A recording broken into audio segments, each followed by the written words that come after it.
Happy Sunday. I just wanted to have a quick chat to myself, just update myself on my little journey. And things have been really very tough internally for me for a while. And I think I got a bit overwhelmed in sort of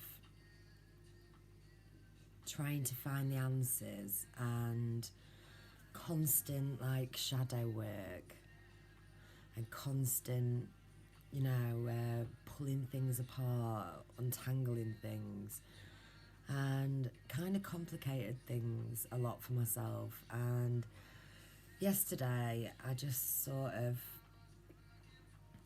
eventually, it took me a long, long time, like hours, the kids went to the dad's, and I thought, come on, like, use this time now, because my mind's been so active, and I was thinking, when your heart's not in it, it's when your mind's taken over.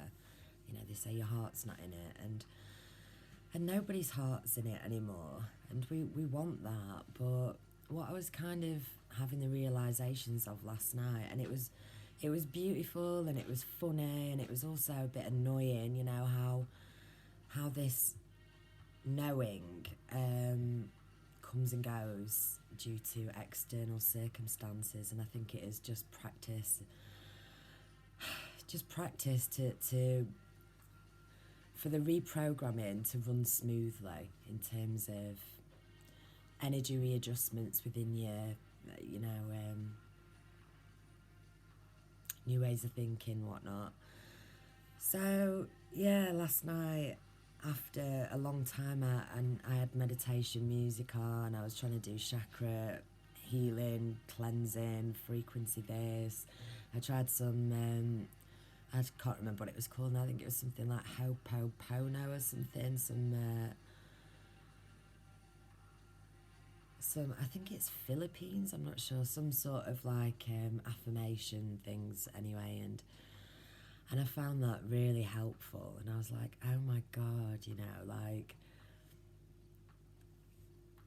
the I'm sorry, I forgive you, I love you, I thank you. And I was feeling it all for me and not for someone else, or something else, or the kids, or whatever. And it was all sort of focused in on me, and I kind of felt like, obviously again, but just like slammed with the realization that there is nothing stopping me but myself from feeling good. And it's like, it's really difficult.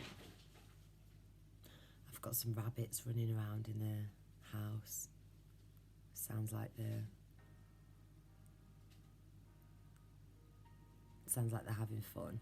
Just if you wondered what that sound was. Yeah, how really all that I need to do is be present in the body, in the moment, and always connect to my heart. And I find it funny because it's just words, but when you experience that love, that unconditional love, and that vibration of forgiveness and healing and gratitude, it's just really quite profound. I wrote a load of things down last night, so I'm just gonna have a flick through just to see if I can make some more sense out of it, because you write stuff, or I write stuff anyway, and it solidifies it more than a thought, but speaking it into existence seems to do a little bit more for me. So I was acknowledging how I was sort of always in the constant sort of save or martyr victim sort of mentality. Not always, but it's always been the higher pull for me is the need to save everyone else, and sort everything out and take on too much. And I've always been secretly jealous of the people that don't really think about anything, like I've said before, ignorance is bliss. And I've worked with some people before who are so unaware, and they seem to live quite innocent lives, you know. And I've always been quite an introvert and complex character, so it's not that this awakening has forced me into being something that I wasn't, because this is who I am anyway. It's just, again, it's that sort of polarity of trying to find the balance in your physical existence when you're on a different level of awareness than many other people. But you know, it's kind of like last night I was focusing on myself, and I'm just kind of feeling that, like, more in a frequency or a thought form vibration type thing, which they're all the same. These are just words, aren't they?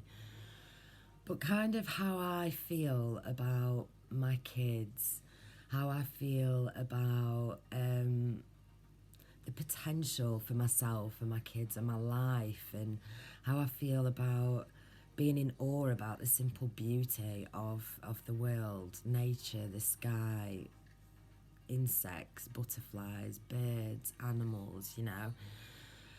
And just trying to encompass that and surround my heart with that, because I do feel like it's heart healing. I know that my heart has been broken from a young age, and I'm gonna have a little cry now, but anyway. And it makes me it kind of makes me sad for the rest of the world, but I'm doing this again where I'm feeling something and applying it to all, and really I've just got to focus in on me. But yeah, it's just, you know, it's just so sad how you know,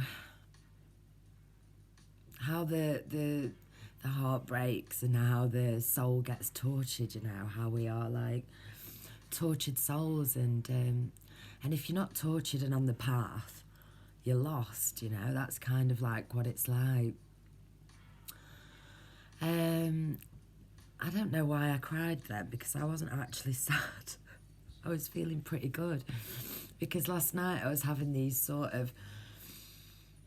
feelings sort of return to me, for me, from me. And I wrote down, I'm not going to read it out because I'm just bigging myself up, but I never do that. I never big myself up. I'm constantly in the shadows and trying to trip myself up on my own shit, and never giving myself enough credit, or, you know, I'm always trying to do the right thing by sort of my own standards, but imaginary other standards as well. And oh, I'm such a perfectionist, you know, in so many ways. And, you know, it's like I drive a hard bargain, and on myself and ultimately on others. And I've got to let up, you know. Yeah, I love you because, and I first started writing, you know, just a few general ones down, and then I was writing more and more and more, and I'm like, wow, you know, like there's a lot of things about myself to love, you know, that I love about myself. And, you know, in childhood, it's like you're kind of conditioned with love by your own environmental upbringing. I think the first 7 years are super important, and that's why I'm grateful for my own experience while my children are so young, and I can pass on energetically the purer parts of me, you know, my more completed, healed heart and everything that goes with that. I was just thinking, the little girl next door who comes around all the time, whenever we do drawing, or, you know, we get pens and paper out and we do some doodles or scribbles or whatever, she always writes, she's nearly 8, she just always writes, I love you so much, and she'll just write the so on the whole page.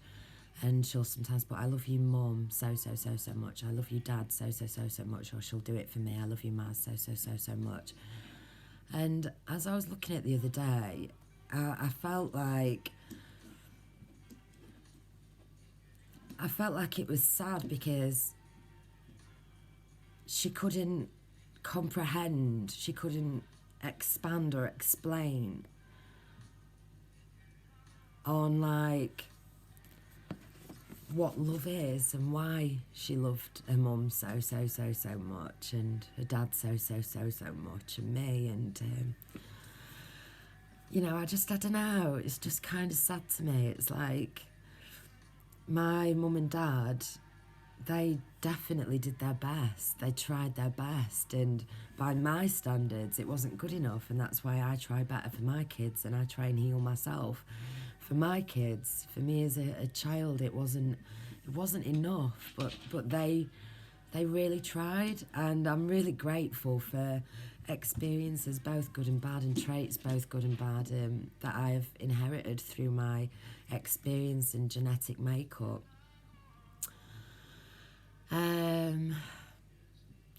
But kind of last night, I was just laid on the bed and I'm like, fucking hell, I'm 33.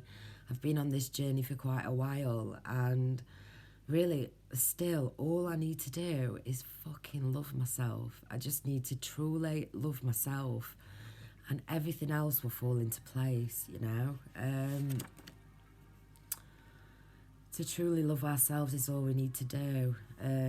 I was thinking about how we're sort of conditioned to seek for the other half of you, your twin flame, or your doppelganger, or your soulmate, or your higher self, or whatever, you know. We're conditioned and programmed to search for the other half externally, when it's always here, and it's always been there, and it's internally. And obviously there's Disney princess programming that the women need saving, the men do the saving, and then you have the whole empath dynamic where we try and save everybody else, when it's only ourselves that we have to save. And we're our own blockages, we're our own healers, we're our own worst enemies and saviours. And really what we have to do, and this is kind of what I felt like was happening last night, was like I was kind of falling in love with myself. I was falling in love with myself, and I was going through my positives instead of my negatives, and going through, you know, what really matters and who I am and what I spend my time thinking about and trying to improve. And, you know, the mind takes over so often, and it's just the heart, isn't it? It's the heart. I was thinking about how my kids, they need nothing more than for me to be happy. And then that was making me sad, because I'm not depressed, you know, clinically depressed. I'm not clinically anything, you know. I'm a human experiencing highs and lows, and and it's so sort of out of the norm these days for us to be honest and flow through our feelings without programming, conditioning, barriers. So to truly love ourselves is all we need to do. We are our own other half, twin flame, higher self, etc. And we learn how to love through others' experiences, denials, I can't read my own writing, and deficits of love. So we learn what love is through experiencing what love is not in many ways. Yeah, I think I really do just kind of feel like it's time for me, and I keep saying this, and it makes me laugh, because, you know, watching back my videos, it's like Diary of a Bipolar, and, you know, I've just said I'm not clinically diagnosed as anything, and I don't mean to, you know, I'm trying to be a little bit funny, but it's up and down, and for me, these labels. And for example, yesterday I went to a kids' party, and I was chatting to a few of the school mums, and none of them are happy, and some of them have had really difficult situations. One of them was in a mental institute for a month after having a second child, and she was honest with me about how she enjoyed that time, but what they've done is, you know, they've put her on medication, and she and the system together have put a bandage over the wound that she can't be happy because she can't love herself and accept herself. And you know, I'm no better. That's where I'm at. That's where everybody else is at. You know, there's so many mums. I'm not on any medication, and I don't drink alcohol. I have a little bit of weed occasionally, but you know, we still have these protectors within us which will put the band-aid on. And yeah, I don't know, I was just kind of feeling, it's funny because last night I was holding my heart, and I was forgiving myself and loving myself and thanking myself, because when my kids go to bed at night, once they've settled down, you know, and we've been prattling about and doing stories and whatnot, I like to tell them how much I'm thankful for them, for helping me grow and for coming into my life and for teaching me so much about love. And I just kind of feel like that is what life is. It's like, it's a learning ground of different experiences and traumas and highs and lows, for us to remember what love is, unconditional love. And we remember all this so we can practice it on ourselves. And when we practice it on ourselves, everything else falls into place, and you know, these sort of, the pattern of life and love and flow emerges in a more harmonious, beautiful unfolding. I can't believe I'm crying. I might have to do another video. I look scary when I cry.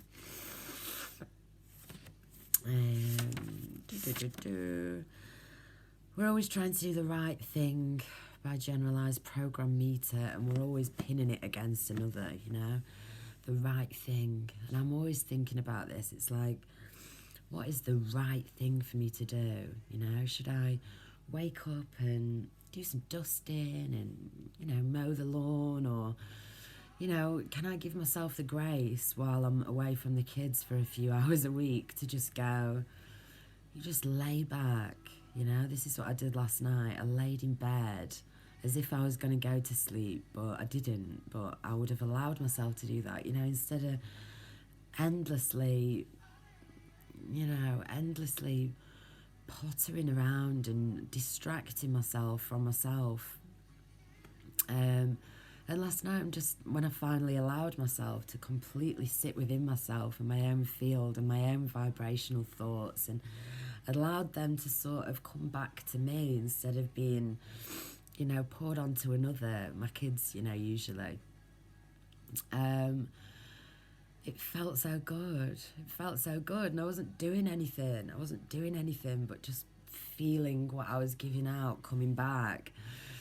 And so I felt like quite a shift last night, and a turn, and another kind of either levelling up or a sort of reset. You know, it's a sort of no more sort of, you know, sifting through too much of the past. That it will come up when it's ready and when it needs to. You know, I don't have to force myself to, you know, kind of dig out even more terrible parts of myself, because there's not that many. Oh my God. And then there is in some other ways, but so yeah, my kids need nothing more than me and the dad to be the happiest, best versions of ourselves. That's all they need. And obviously honest parents. I feel like honesty is, I just love honesty. I love it. When people are honest, I could cry sometimes and I could kiss the floor, and I want to hug them and say, thank you for not putting on the mask, you know?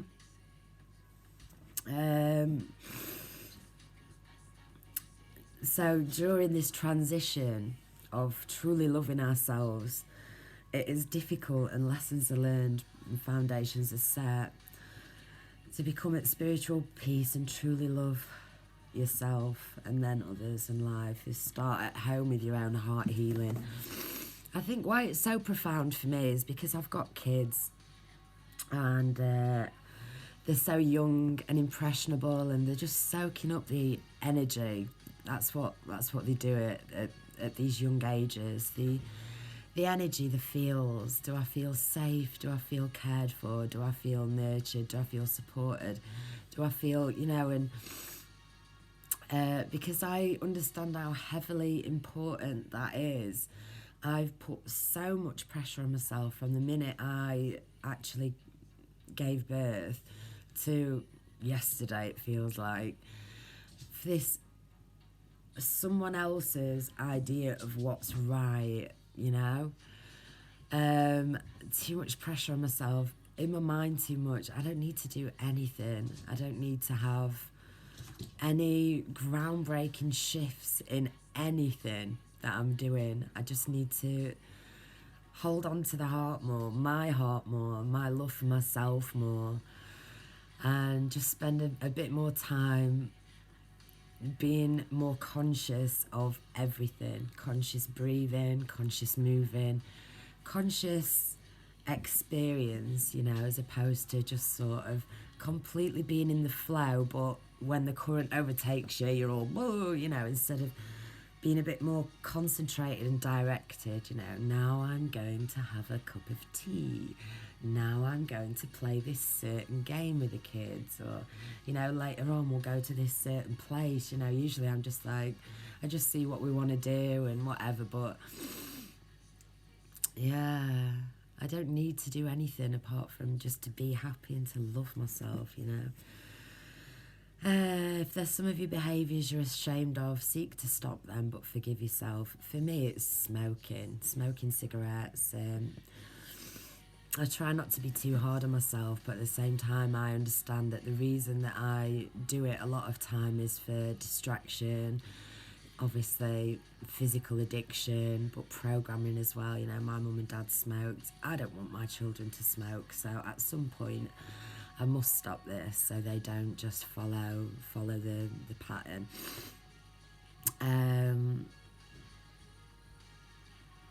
But I forgive myself. If that's my only sort of thing that I'm really hard on myself about at the moment, I can allow myself to forgive myself, for that.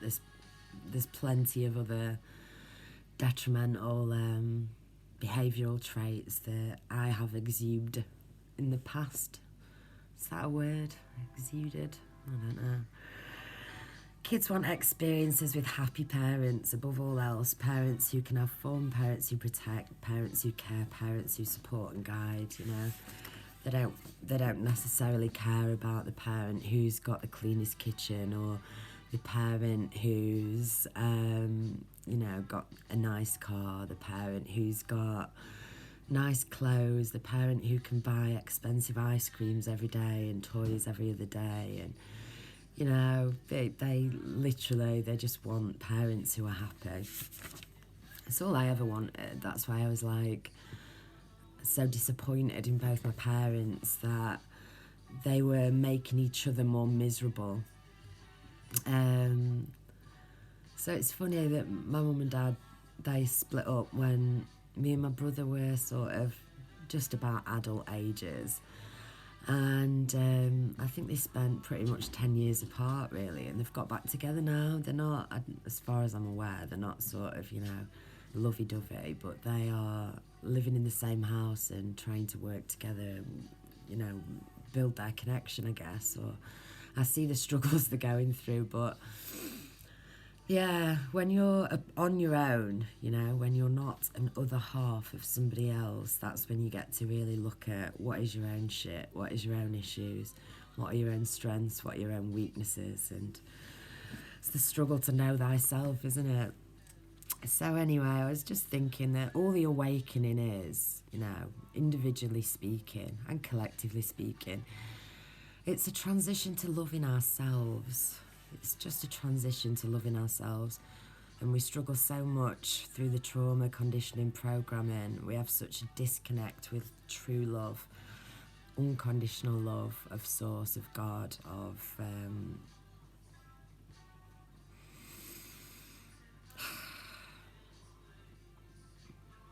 yeah. So loving thyself, warts and all, kind of, you know.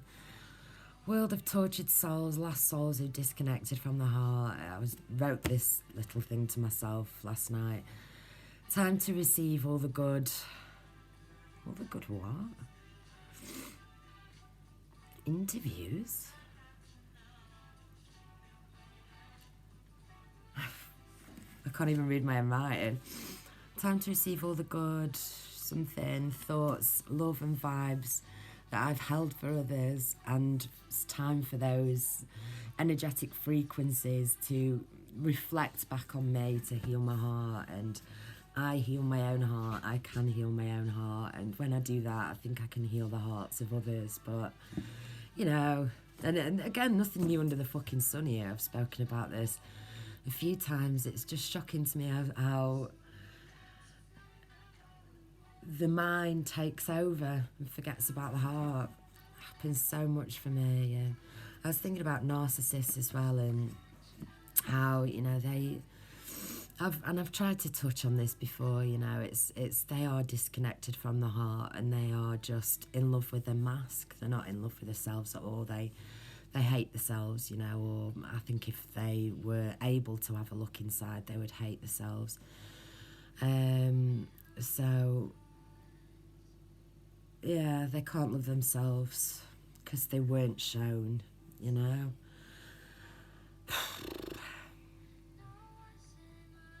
They're disconnected, and you know, I don't even really like using the term narcissist anymore, because, you know, I think we all display certain behaviours, and labelling, for me, it does nothing again but separate. Yeah. Oh, be a grown-up, yes, that's what made me laugh. So, you know, thinking about society's standards, or your community's standards, or your family's standards of what is right, what is being a good, right grown-up all about, you know? I'm like, this is what I sort of struggle with. It's like, I want to be a responsible grown-up for my kids, you know? Kids also need boundaries, they need role models, they need structure, they need to be shown the way and guided, you know? But how people view what being a grown-up is, what the fuck is a grown-up by society's standards, you know? It's a career or a 9-to-5 sensible job, where you go and work hard, and then, you know, you have things to show for that hard work. You have a nice house, you have a nice car, but, you know, does your family suffer?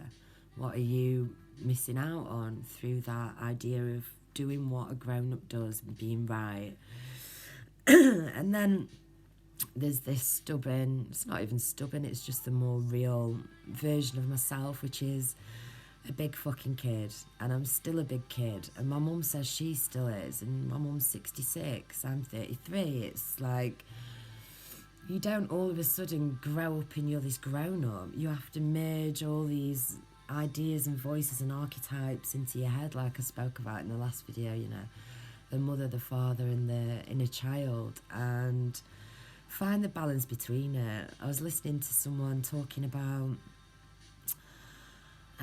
well, I mean, it was said as a joke, it was like, what's the most grown-up thing you've ever done? And it was on the radio, this. I've not got the fortune of spending physical time with any sort of real people at the moment.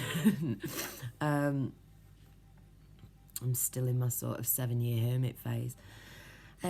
So, yeah, and they were like, they bought an iron and then had a warranty on it, and then went online and extended the warranty on it. And it's like, for me, that is just so far removed from what I am and what I think matters and what I give a shit about. But because I'm not one of these people who has a calendar on the wall, you know, with such and such coming up, you know, I've got no clue of the time and day a lot of a lot of time, you know. I've got a sort of general idea because my little boy goes to school. So I kind of know when Monday is and when Friday ends. But that's about it, you know. And months fly by, and, you know, I don't want to separate the flow of being with linearity and, you know, boxing things off. So I'm trying to find my flow, you know.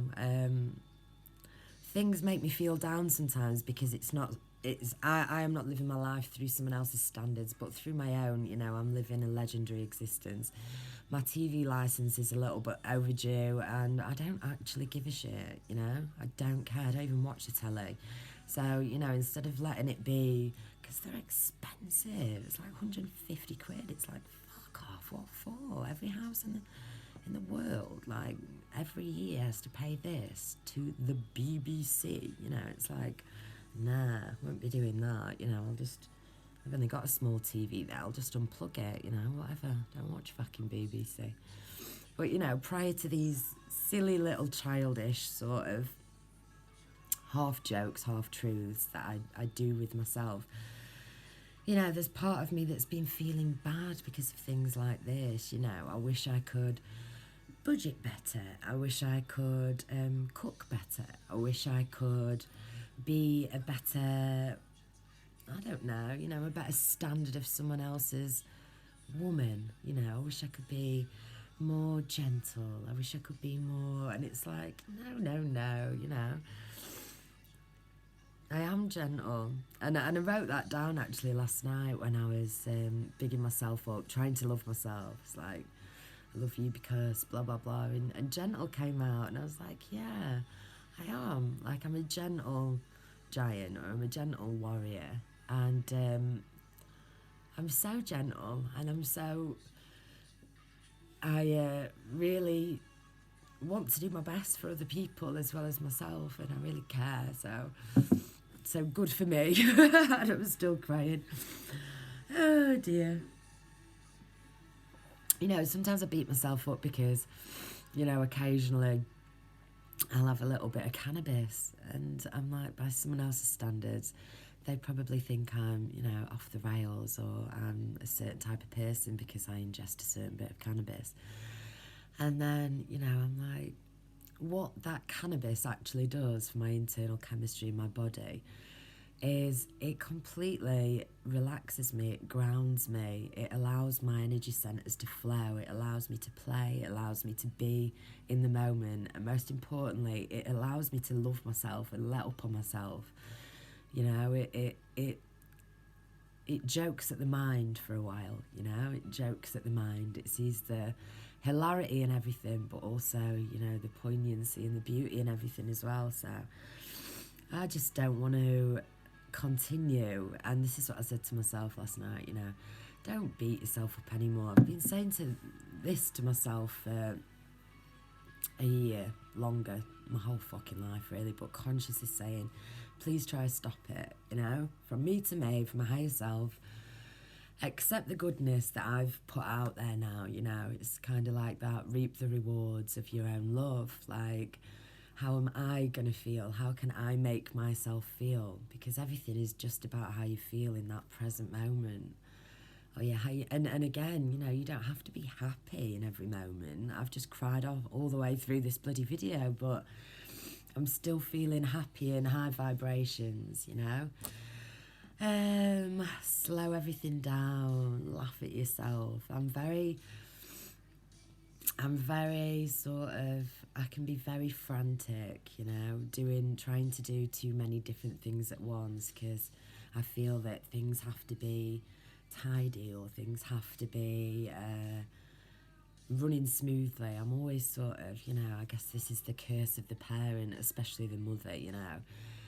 And so the inner child and the father archetype in me are always useful for offsetting against this sort of imaginary level of perfectionism of what a parent should be. And this is my curse, because I analysed my own parents and the impact they had on me from the minute I came here. So,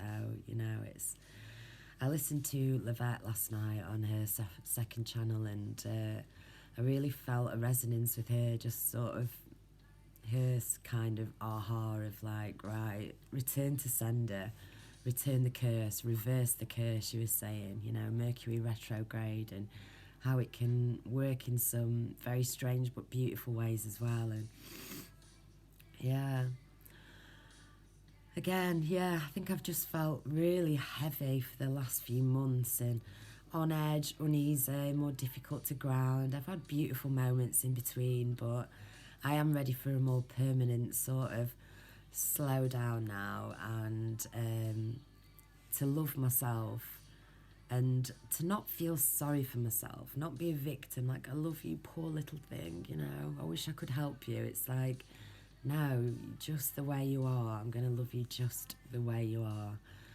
Imperfect perfection, which we all are. So, yeah, I'm sorry, I forgive you, I love you, I thank you. Only love and fear energies, that's all that exists. The positive of love, the negative of fear, the giving and the taking energies. And fear separates our connection to God, to source, to others, but ultimately to ourselves. We disconnect from ourselves, from our own heart, and I'm healing it. I'm consciously healing my fucking heart, and I am so grateful, because it's like, what a long life, and this is when I feel ungrateful, and I feel like I can't fully express these emotions, but it's been a fucking trudge, my life, and my little boy's nearly 5, my little girl's nearly 3, and gosh, like, what they've brought into my life and added into my life in so many ways is phenomenal. But still to this day, I'm still trying to love myself. Like, that's how hard it is. And I think that I am consciously aware, and I consider myself an empath, and I know that's a label, but it's the best I can resonate with at this moment, and yeah. And I'm here for better things, and that means for a better experience for myself, for my soul, what my soul came here to do, what I want to do. And again, it's nothing too grand, at the same time there's some egoic, massive, grand delusions, illusions, desires within me, which are going to unfold in perfect timing. But I just want to be free. I just want to be free, and I feel I am on the way. The shackles are coming off, and they're staying off for longer, and I am worthy, I am worthy. That was a long rant, 38 minutes. Do I put this? I'm just thinking to myself, do I post this? Because it's just completely emotional all the time, but yes.